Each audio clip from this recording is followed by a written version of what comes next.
নমস্কার বন্ধুরা, কেমন আছো সবাই? আশা করি সবাই ভালো আছো। তো আমিও ভালো আছি। তো বন্ধুরা, আজকে রবিবার দুপুরবেলা। তো আজকে আমি মুরগির মাংসের একটু পাতলা করে ঝোল করেছি, খুব সিম্পল পদ্ধতিতে, খুব সাধারণভাবে করেছি, বেশি মশলা দিইনি। তো মশলা কি কি লাগছে দেখো। এই যে একটু আদা, রসুন, জিরে, ধনিয়া আর একটু মৌরি নিয়েছি, আর কাঁচা লঙ্কা নিয়েছি, 1 চামচ করেই সব নিয়েছি। আর আদা রসুন ওই 25 গ্রাম করেই নিয়েছি। আর এদিকে দেখো পেঁয়াজ, টমেটো রয়েছে, এটাকে আমি কুচিয়ে নেব। ধনেপাতা কুচিয়ে নিয়েছি, হলুদ গুঁড়ো, লঙ্কার গুঁড়ো, লবণ, সর্ষের তেল, এগুলো লাগছে রান্নাতে। আর বিশেষ কিছু আমি আজকে কিন্তু দেবো না, খুবই খুবই কম মশলা দিয়ে, কম উপকরণ দিয়ে একদম পাতলা করেই কিন্তু ঝোলটা করেছি। তো বন্ধুরা দেখো, প্রথমে আমি আলুগুলোকে একটু ভেজে নেব। কড়াইতে আমি তেল দিয়ে দিয়েছি, সর্ষের তেলেই কিন্তু রান্নাটা করব। প্রথমে আলুগুলোকে একটু হলুদ গুঁড়ো ছড়িয়ে দিয়ে তারপর আলুগুলোকে ভেজে তুলে নেব। তো বন্ধুরা, এত গরম পড়েছে, বর্ষাকাল, বৃষ্টিও হচ্ছে, কিন্তু এত গুমোট গরম, তো সেই জন্য পাতলা করেই কিন্তু ঝোলটা করলাম, বেশি রিচ করে বা একদম মাখো মাখো করে করিনি কিন্তু। তো অন্য সময় তেলের মধ্যে গোটা গরম মশলা, জিরে ফোড়ন দিই, আজকে কিন্তু দিইনি, শুধু 2টো তেজপাতা মাঝখান থেকে একটু ছিঁড়ে দিয়ে দিয়েছি। আর তার মধ্যে একটু পেঁয়াজ কুচিয়ে আর একটু পেঁয়াজ কুচিয়ে একটু টমেটো কুচিয়ে দিয়ে দিলাম, দিয়ে ভালো করে একটু লবণ দিয়ে ঢাকা দিয়ে রেখে দিয়েছিলাম একটু নরম হওয়ার জন্য। তো নরম হয়ে যাওয়ার পরে তারপরে একটুখানি আমি ওই যে রসুন, কাঁচা লঙ্কা আর হচ্ছে 2টো পেঁয়াজ, ছোটো ছোটো মোটো 2টো পেঁয়াজ একসাথে মিক্সিতে আমি পেস্ট করে নিয়েছিলাম।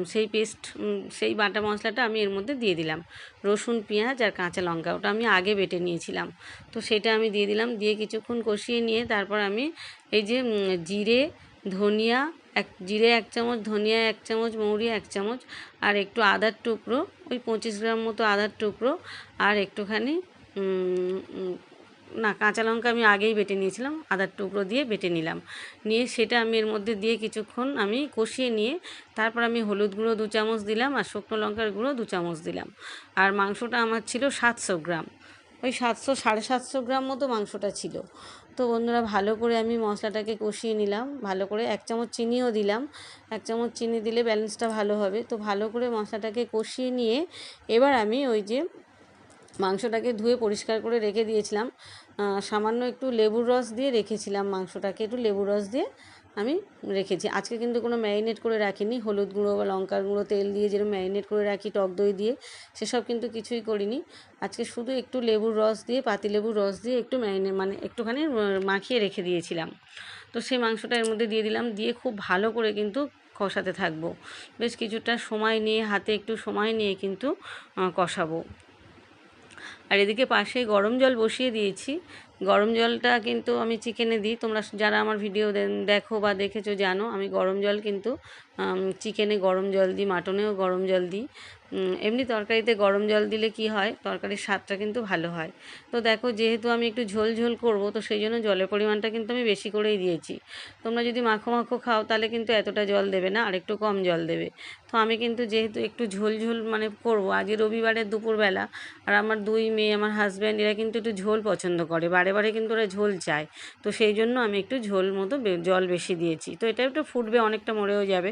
তো এই যে ঢাকা দিয়ে কিছুক্ষণ রেখে দিলাম, লবণটা পরিমাণ মতো দিয়ে দিয়েছি, দিয়ে ঢাকা দিয়ে কিছুক্ষণ আমি ফোটার জন্য টাইম দিলাম। তার ধনেপাতাটা কুচিয়ে রেখে দিয়েছি, ওটা আমি নামাবার আগে ছড়িয়ে দেবো। তো বন্ধুরা দেখো, এবার আমি ঢাকাটা খুলে দেখলাম, আলুটা কিন্তু আমার সেদ্ধ হয়ে গিয়েছে। আলু, চিকেন সবই মোটামুটি আমার সেদ্ধ হয়ে গিয়েছে, মানে রান্নাটা পুরো প্রায় রেডি হতে যায়, প্রায় হয়ে গিয়েছে রান্নাটা, আর একটু সামান্য বাকি। তো এবার আমি এর মধ্যে একটু ধনেপাতা কুচি ছড়িয়ে দিলাম, আর একটু 1 চামচ গরম মশলার গুঁড়ো আমি এর মধ্যে 1 চামচ দিয়ে দেবো। তোমরা চাইলে একটু ঘি দিতে পারো, তো আমি চিকেনে সাধারণত খুব একটা ঘি দিই না, বা ঘি পছন্দও করি না, তোমরা চাইলে একটু ঘি দিতে পারো। তো এই যে দেখো বন্ধুরা, আমার কিন্তু মুরগির মাংসের ঝোল কিন্তু পুরো রেডি, একদম সহজ পদ্ধতিতে আর অত্যন্ত কম উপকরণ দিয়ে মুরগির মাংসের ঝোল রবিবারের দুপুরবেলা দারুণ জমে যাবে কিন্তু। তো এই যে দেখো, আমার পুরো একদম ঝোলটা কিন্তু রেডি হয়ে গিয়েছে। তো আমি এবার ওভেনটাকে বন্ধ করে দেবো, আর ঝোলটা কিন্তু আমি এরকমই রাখবো, একটু পাতলা ঝোল, যেহেতু আজকের আমি রান্না করেছি, তো একটু ঝোলটা এরমই রাখবো। তো তোমরা কিন্তু চাইলে যদি মানে মাখো মাখো খেতে চাও, ঝোল কিন্তু আরেকটু মেরে দেবে, বা অনেকটা একটু কম জল দেবে, দিয়ে একটু কষা মতো করবে। তো আমি যেহেতু ঝোল মানে আমার 2 মেয়ে, আমার হাজব্যান্ড, এরা ঝোল খুব পছন্দ করে, তো সেই জন্য আমি জলের পরিমাণটা কিন্তু বেশিই দিয়েছিলাম। তো ঝোল ঝোল মতোই করেছি। তো এবার দেখো বন্ধুরা, এবার আমি ঝোলটাকে নামিয়ে নিচ্ছি। তো এবার আমার 2 মেয়ে, আমার হাজব্যান্ড, এরা খেতে বসেছে, এদেরকে এবার আমি ভাত দিয়ে দেবো। তো দেখো এবার ঝোলটাকে নামিয়ে নিলাম। তো একটু ঝোলের পরিমাণটা বেশি লাগছে, কিন্তু রান্নাটা কিন্তু দারুণ হয়েছে, খেতেও কিন্তু অপূর্ব হয়েছে। তো তোমরা চাইলে এই পদ্ধতিতে পাতলা ঝোল করে দেখতে পারো, মুরগির মাংসের পাতলা ঝোল করে দেখতে পারো বন্ধুরা। তো বন্ধুরা সবাই ভালো থেকো, সুস্থ থেকো, সাবধানে থেকো। তো আমার ভিডিওগুলো যদি তোমাদের ভালো লাগে তো একটু লাইক, কমেন্ট, একটু শেয়ার করে দিও। তো সবাই সুস্থ থেকো। তো টাটা।